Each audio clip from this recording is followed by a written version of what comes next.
CRISPR chip markers, Cardia Bio nanosensor. Cardia Bio and nanosensor innovations, the companies that team up to develop a CRISPR-Cas9 based biosensor diagnostic device using a graphene transistor called the CRISPR chip. Nanosense will become a subsidiary of Cardia, and the companies plan to sell CRISPR chip technology based product under the Nanosense brand.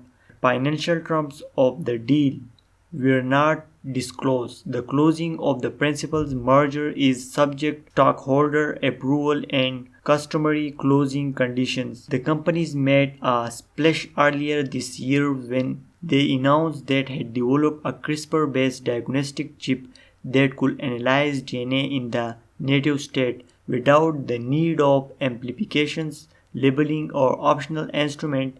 The graphene-based chip are able to quick signal whether or not a specific mutations, proteins, or other component is present.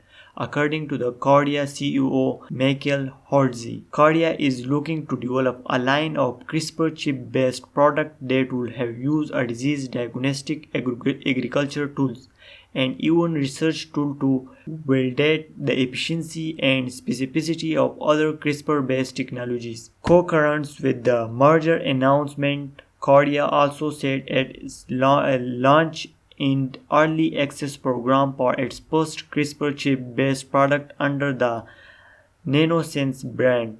The genome sensor user will be able to program the sensor with signal guide RNAs in order to search unamplified genome from diagnostic research or R&D purpose.